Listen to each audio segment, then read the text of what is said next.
Welcome to Toil, Episode 5. Today, I'm going to dig deeper into something I previewed in Episode 2, Capitalism Requires Government, and that is antitrust or anti-monopoly laws. Now, there are no silver bullets to solve all of our policy failures, but if I had to choose one that could create a domino effect of solving so many other issues and giving the American people more power to solve more issues, it would be passing stronger anti-monopoly laws and fully enforcing all of those laws and our existing ones. And this is because anti-monopoly policy is all about power. And it matters not only for our economic policy that has real impact on our lives, but it also impacts our elections. People who take advantage of these systems can amass huge amounts of wealth and power and then leverage that wealth and power to control our elected leaders and regulators to further structure our economic system to their advantage. Anti-monopoly laws seek to restrict this power.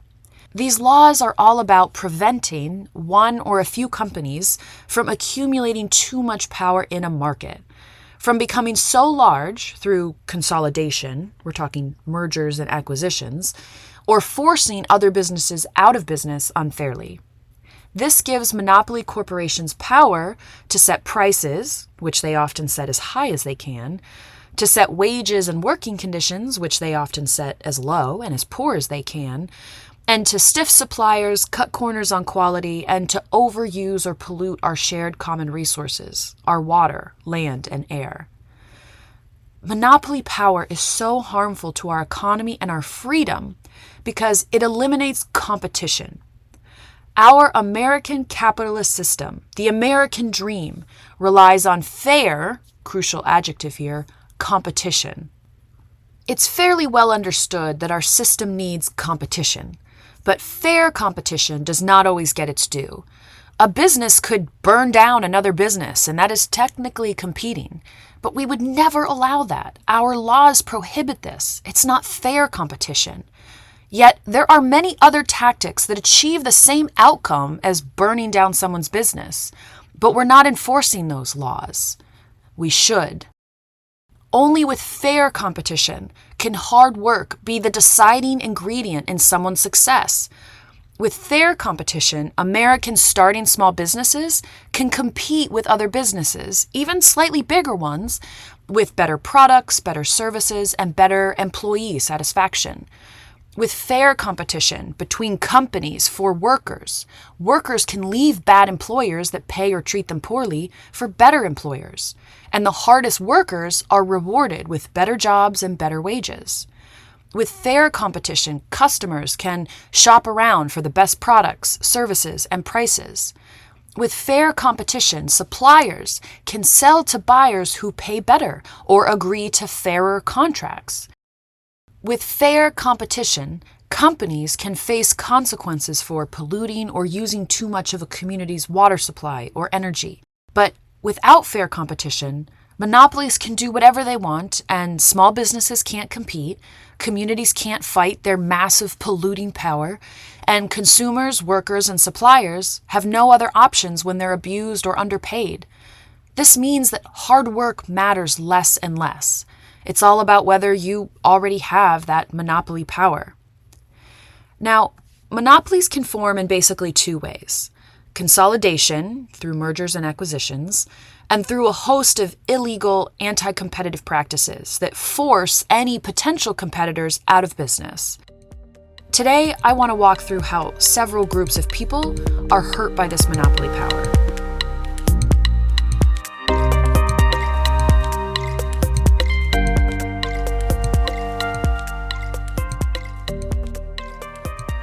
Let's start with small businesses. When monopolies exist in a sector, it's really difficult for new businesses to enter that sector.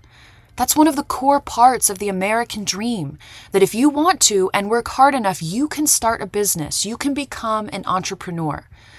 Well, if the industry you want to start a business in is highly concentrated and therefore controlled by monopolies, this could be impossible, no matter how hard you try. Monopolies will always be able to undercut a new small business on almost every single aspect as they're trying to get started. which leads us to those illegal anti-monopoly practices. Let's start with predatory pricing. Monopolies have the wealth to lower prices even below their own cost for long enough to put new or small businesses out of business. Then, once that competition has been eliminated, they raise their prices back up, usually higher than they ever had them. Amazon is famous for doing this. Let's start with books. In Amazon's first 6 years of business, it lost $3 billion selling books below cost. This strategy wiped out countless bookstores and allowed Amazon to capture the book market. Today, it controls half of all book sales and more than 3/4 of the e-books market. Amazon applied this same tactic to the shoe retailer Zappos. Zappos was doing really well and doubling its sales between 2004 and 2007, leading Amazon to try to buy the company. After Zappos refused, we see Amazon start selling shoes at a loss. Amazon lost $150 million to undersell Zappos, but it paid off. Zappos couldn't afford to go into the red $150 million and had to finally agree to be acquired by Amazon. Amazon did this again to crush Diapers.com, losing as much as $100 million.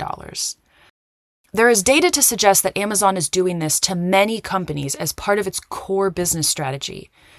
For example, in 2023, third-party sellers, most of them small businesses who have no choice but to use Amazon as our economy has become so monopolized, paid Amazon $170 billion in fees. Analysts believe these fees are significantly higher than Amazon's actual cost to fulfill these third-party orders. So this difference should then show up in Amazon's profits, but we don't see that, which suggests that Amazon is using this revenue stream to fund its losses to push competitors out of business, like Zappos, Diapers.com, and numerous booksellers. Okay, now let's look at price discrimination, which is a slightly different tactic monopolies use to push small businesses out of business. When deploying this tactic, monopolies are violating a law from 1936 that is hailed as the Magna Carta of small business, the Robinson-Patman Act. The RPA is meant to protect small businesses from monopolies undercutting them on price by bullying suppliers. We're talking about the Walmarts of the world forcing their suppliers into giving them lower prices than they give other smaller buyers. They can do this because they have accumulated so much monopoly power that suppliers can't survive without their business, so they must meet their demands. And not only pricing demands, but also quantity and timing demands, like during COVID when we faced supply chain issues. Remember when stores were running out of toilet paper? Walmart demanded that all of its suppliers meet 98% of their shipments. In order to even attempt this, suppliers had to deny supplies to their smaller buyers, and smaller local grocery stores suffered empty shelves. But back to price. We're not talking about lower prices for bigger buyers just buying in bulk as they achieve economies of scale, often through illegal consolidation. Those discounts are allowed by law. The RPA focuses on price discrimination, when monopoly buyers use their monopoly power to force even lower prices than they would get by buying in bulk. This is a major reason that Walmart's prices are so cheap. Not only do smaller stores not have the monopoly power to get the same prices that Walmart does, but their bullying creates what is called the waterbed effect, referring to how the water moves up on one side of the bed when someone lays down on the other side. Meaning suppliers actually raise the prices for the smaller buyers to make up for the low discounted price they were forced to give big monopoly buyers like Walmart, hurting small businesses even more. Failure to enforce the RPA is a big reason so many of our small towns have died. The small local businesses in our towns can't compete with these massive monopolies when they're allowed by regulators and politicians to force suppliers into lower prices and force a higher price on our small local businesses. There is also a lot of research on how food deserts in particular exist because of failure to enforce the RPA. Many small local grocers didn't go out of business because they were in poor areas without enough customers who could afford to shop there. No, they were pushed out of business because of price discrimination by big buyers like Walmart. I link in the notes to an author who has written extensively on this. Let's walk through a theoretical example. Consider two shoe cobblers in the same town. Side note for any Gen Z or Alpha listening, cobblers fix your shoes, and yes, they still exist. As I said earlier, we wouldn't allow one to burn down the other's business as a method of competition. That's clearly illegal. Anti-monopoly laws just say it's also illegal for one cobbler to bully the supplier of leather to both cobblers for a cheaper price than the supplier offers to the other cobbler. Preventing this bullying forces both cobblers to compete on offering a better product or better customer service. Or let's use this same example with allowing mergers and acquisitions. Let's say you have 10 thriving shoe cobblers in the same town. Should our elected town leaders allow one shoe cobbler to buy up all the other 9 so that we now only have one cobbler company for the entire town?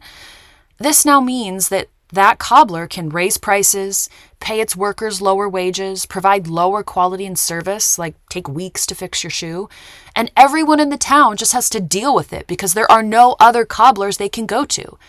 And if someone wants to start a new cobbler business to address this problem, the massive monopoly cobbler that now exists can undercut them on price, so much that it will likely be impossible for the new cobbler to stay in business. See how to truly have a free and open market? We need just a little bit of government regulation to keep everyone playing by the same rules. I got this cobbler example from the author of several papers on the importance of enforcing the RPA. I link in the notes to several of them. It's not government over-regulation to keep our economic market fair and more dynamic. If everyone is playing by the same rules in a market, then those who succeed are those who work the hardest, those who offer better products and services, those who can innovate, those who treat their workers and customers well, not those who just break the rules.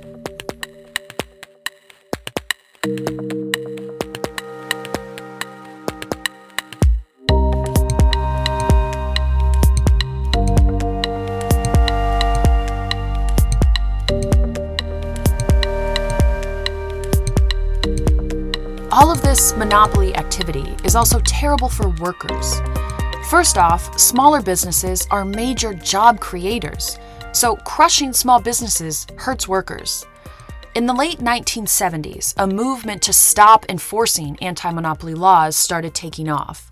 Since then, the per capita rate of new business formation has dropped in half. Second, consolidation means fewer jobs. When corporations merge, they almost always lay off workers. And third, when an industry is so consolidated and controlled by a monopoly, workers have no other choice for work, so they must accept the lower wages and poor working conditions typically offered by a monopoly. And even when there might be 4 or 5 companies controlling an industry, there is often only one in a regional area, so unless you're able to move, you have one choice. Many dominant monopoly companies also force employees to sign non-compete agreements, preventing them from working for a competitor, if there is one, for a certain amount of time. The Federal Trade Commission, the FTC, one of our key anti-monopoly enforcers, under President Biden issued a rule banning these non-compete agreements, but a federal court blocked it, and Trump's FTC has abandoned action on it, saying it won't pursue an appeal.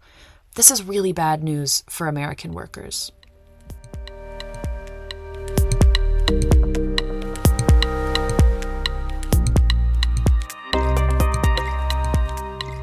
Moving on to suppliers.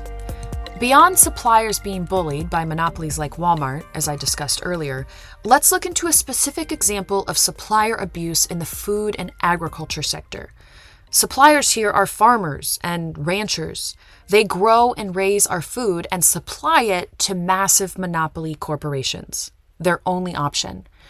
If we're not enforcing anti-monopoly laws, we're not protecting our farmers and ranchers. Consolidation is really bad in this sector, and farmers and ranchers are increasingly going bankrupt. To understand this, let's start with a key concept in the monopoly world, CR4. This refers to the concentration ratio, CR, of the top 4 companies in any industry. Economists find that anti-competitive behavior or market abuses, like the predatory pricing and price discrimination I talked about, and low wages, are likely to occur when the top 4 companies control more than 40% of a market. In other words, when the CR4 is 40% or higher. Well, the CR4 is between 60 to 90% across almost every single part of the food and agriculture market. I link in the notes to a page of data and graphics showing this, put out by a great organization, Farm Action, working hard to fight this. Let's look at meatpacking specifically, where the top 4 firms control 85% of the market. Definitely check out the link I put in the notes because there is a great image showing that while you may see over 70 different marketing brands in the grocery store, they're almost all owned by either Tyson, Cargill, National Beef, or JBS. What this means is that if you're a rancher or farmer, you basically have no negotiation power or options on the price you get for the animals you bring to these meat processors. You have to take whatever they give you because you have no other option. In most places, one of these companies is the only option within driving distance for a farmer or rancher. And if you could access one of the other 3, you're not going to get a better price. This consolidation has put so many smaller and mid-sized operations out of business. Between 2002 and 2022, roughly 58,000 feedlots, 18,000 hog farms, and 56,000 dairy farms exited the market. And with only 4 companies, it's so easy to price and wage fix. These big 4 meat packers settle tons of price-fixing lawsuits every year, with settlements in 2025 reaching hundreds of millions of dollars already. So consumers are paying more and more, while less and less is reaching the ranchers. In 1970, 70% of every dollar that consumers paid for beef went to the cattle ranchers. Today, it's closer to 30%. Let's look at chicken farmers. The CR4 for chickens that we eat is 60%. Across Tyson, Pilgrim's Pride, Wayne Sanderson, and Purdue. These companies have enormous power over chicken farmers across the U.S., and they use it. There is also growing evidence that these 4 companies coordinate with each other to control different regions, so farmers in that region effectively have one choice. More than 97% of chicken farmers in the U.S. work with a big producer.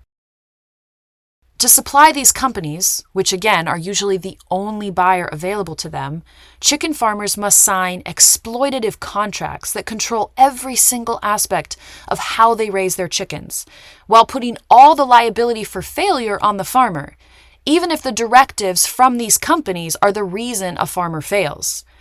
The horrible conditions we all see and hear about in the news, chickens who peck each other to death, whose legs fall off because they're fed to become so heavy their legs can't hold them, and they're kept in cages or spaces so small they can't walk around. These farmers are forced into raising the chickens this way. They have to use the medicine the processor tells them to, the lighting and water schedule the processor dictates, the cage sizes, the expensive equipment they must buy with their own money. Everything is in the control of the processor, not the farmer. If the farmer doesn't follow these rules, they'll start receiving sick chicks, or less pay, or no pay, or just have their contracts canceled or not renewed. And they never know how much they're going to get paid. These big 4 monopoly processors pit farmers against their neighbors, paying them a price based on the relative size of their chickens compared to their neighbors, while prohibiting them from talking to their neighbors. They can't share how they're being told to raise their chickens or how much they're getting paid. The processors even do experiments on the farmers without their knowledge. For example, if Tyson wants to try out a new kind of feed, it could force 5 out of 50 farmers in a region to try out that feed. If those 5 farmers produce skinnier chickens, they suffer the lower price they get for those smaller chickens, and have no idea they were part of an experiment and that the other 45 farmers didn't use that feed. Tyson could do the same thing with new dimming techniques, or test the breaking point of farmers to figure out at what point they earn so little they quit, and then structure contracts to keep farmers just barely in business. Farmers have spoken out about these abuses. In 2010, the DOJ and USDA held hearings around the country to investigate these issues, and farmers lined up to testify. However, after hearings, some farmers who spoke out started getting bad chickens and bad paychecks and were forced out of business. This scared many farmers into silence. This model with chickens has spread to almost all poultry and pork production as well. And not because this model is better, clearly. It's because in the 1980s, Ronald Reagan started a deregulatory revolution that meant almost no anti-monopoly enforcement, which led to a merger spree across all industries, including chicken farming. I'll read now directly from a great book on this topic, Break 'em Up, referring to breaking up monopolies, by Zephyr Teachout. She writes, chicken processors seized the chance to consolidate power. Tyson, Perdue, and Pilgrims went on a buying spree. First, they bought up all the processing plants in a region. Then they collected every company that had anything to do with chicken distribution. They bought feed mills, hatcheries, transportation systems, packagers, and marketers. Live chickens die if they travel too far, and dead chickens rot. Therefore, chicken farmers can only sell within a certain radius. If all the processing plants in that radius are run by one company, a farmer has no choice but to follow the dictates of the processor to get the food to market. She explains that it wasn't always like this. Quote, for most of the 20th century, chickens were raised by farmers who bought feed from independent feed mills, bought chicks from hatcheries, and sold chickens to one of many different local processors. Each type of company sold their product on an open market. Farmers made choices about how to build their chicken houses, how to treat their workers, how to treat the animals, how big or small to grow, how much risk to take, what breeds to look into, and how to spend their Sundays. If you're still thinking, well, it was just good business sense for those chicken processors to go on that merger spree, the government shouldn't infringe on their freedom to do that, I ask you to think about how allowing a very small number of businesses, often 1, 2, 3, or 4, the freedom to do that, infringes on the freedom of the rest of us, over 340 million Americans.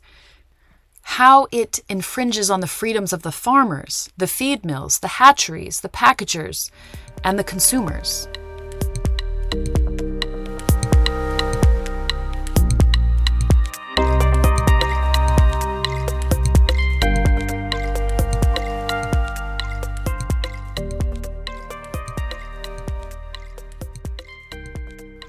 Now let's look at how consumers are harmed by monopolies. This is actually the only group of stakeholders that anti-monopoly enforcers have considered since the late 1970s. Yet, regulators still approved merger after merger, believing corporations' claims that their proposed mergers and acquisitions would allow them to lower prices, only to then gain a dominant position in the market, maybe offer lower prices long enough to push other competitors out of business, then raise prices higher than before their merger. Let's look at this in the grocery store, where it appears like we have a lot of options, but in reality, a small handful of corporations own almost all the different labels we see. 70% of cereal is made by 3 corporations: Kellogg's, General Mills, and Post Holdings. 90% of all soda pop is made by 3 corporations: Pepsi, Coca-Cola, and Keurig Dr. Pepper. The Guardian and the nonprofit Food and Water Watch conducted a joint investigation in 2021 of 61 different popular grocery items and found that for 85% of these items, 4 firms or fewer controlled more than 40% of the market share. Remember that CR4 term I mentioned earlier when talking about the meatpacking industry? That's what we're talking about here. It's looking at the concentration ratio of the top 4 firms in a market, and if it's higher than 40%, we see monopoly abuses. And this investigation found that 85% of our groceries are above this 40% threshold. It should be no surprise to us, then, that researchers released a report last year finding that corporate profits account for over half of inflation.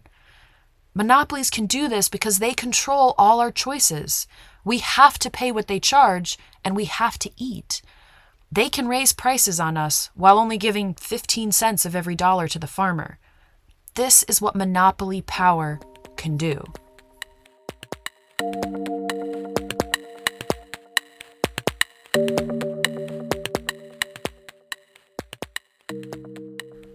Lastly, let's talk about how monopoly power harms communities. Corporations have consistently shown that they will use their monopoly power to pollute or take whatever they want from communities with little to no consequences. Just last October, Tyson's, one of the 4 companies controlling chicken farmers I talked about, was found to have dumped millions of pounds of toxic pollutants into U.S. rivers and lakes. I also link in the notes to a ProPublica report just released highlighting many examples of serious health issues in communities near polluting corporations. The report also reveals that the Environmental Protection Agency, the EPA, required 20 industrial facilities to temporarily install air monitors around their perimeters to confirm how bad the pollution actually was. Because up until that point, we allowed corporations to do their own monitoring and reporting on emissions. They found that in virtually every case, actual emissions were much higher than the corporation's estimates. In response, last year, the Biden administration, despite strong industry opposition, planned to require more than 130 industrial facilities to install the same air monitors. The Trump administration has stopped this plan. You may think, well, that sounds bad, but this is just about collecting data. True. We need to actually do something against this monopoly power to protect the nearby communities. Data helps us do that. Proving the actual emissions, knowing how much toxic waste is in the air over communities, dumped into their water and land, helps us fight for protections. Now it's likely we won't have this data for many years.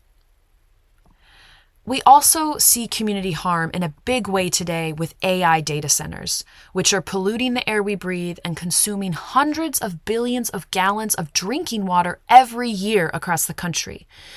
Even in water-distressed areas like Phoenix, where farmers and families have had to go without water, or the Dallas, Oregon, where Google's data centers now use more than a quarter of all water used by the city. We're also subsidizing the cost of energy for these billion-dollar tech companies. Electrical utilities profit by building out new infrastructure, like new power plants and transmission lines. So they are incentivized to attract AI data centers whose energy needs would require that they build this infrastructure. They do this by offering discounted rates to the AI companies. They can offer these discounted rates because they raise prices on the rest of us. It's like the waterbed effect I talked about earlier, where suppliers raise prices on smaller buyers to make up for the discounts they were forced to give their bigger buyers. It is the monopoly power of Amazon, Google, Meta, Microsoft, OpenAI, xAI that makes this obvious unfairness possible.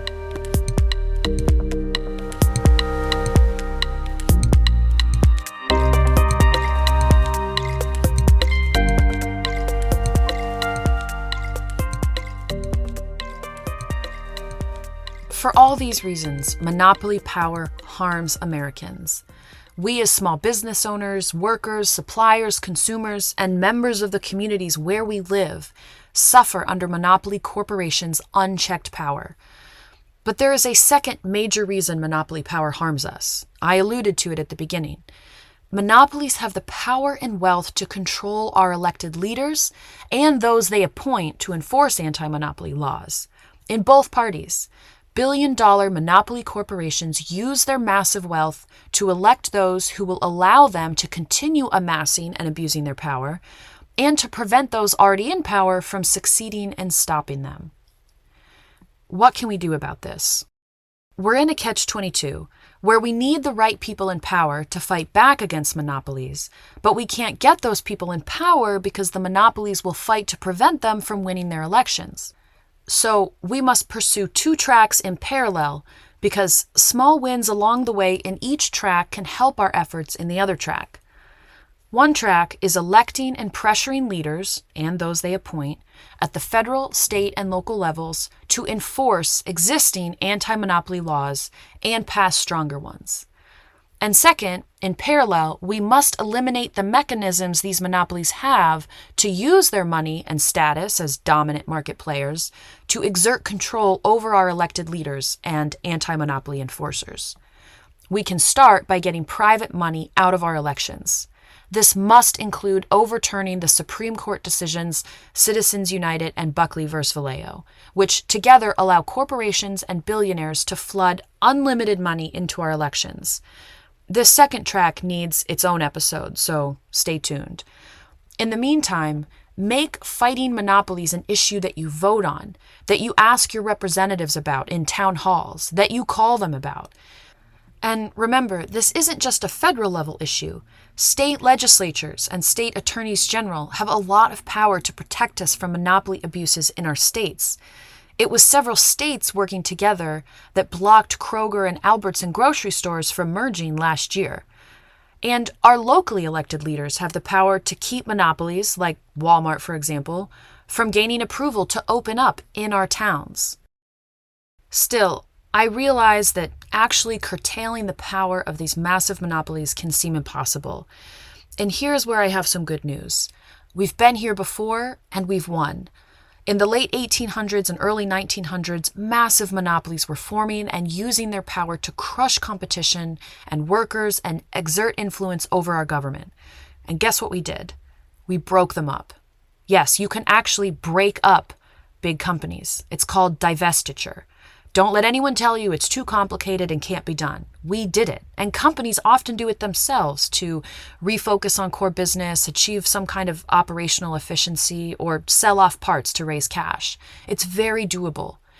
Two of the most famous examples are the Roosevelt administration suing to successfully break up John D. Rockefeller's Standard Oil Company and J.P. Morgan's Northern Securities Company, a railroad monopoly. Rockefeller and Morgan were the corporate moguls of their day, and the government successfully regulated their harmful power. What's at stake is not just what products are available to us at what prices, or the wages we're forced to accept, or whether we can start a small business. Our very democracy is at stake if we are controlled by billionaires instead of represented by those we elect. Anti-monopoly laws are about freedom. What could be more American? I'll leave you with a quote from Senator John Sherman, Republican of Ohio, who introduced the first major anti-monopoly law that we have on the books in 1890, the Sherman Antitrust Act, which he introduced as a Bill of Rights, a Charter of Liberty. He said, quote, "If we will not endure a king as a political power, we should not endure a king over the production, transportation, and sale of any of the necessities of life. If we would not submit to an emperor, we should not submit to an autocrat of trade, with power to prevent competition and to fix the price of any commodity." He's right. Our economic and political freedom is threatened when we allow corporations to dominate our economy and our government. If America was founded to fight the political and economic domination of a king, it is inherently American to fight today for freedom from corporate kings.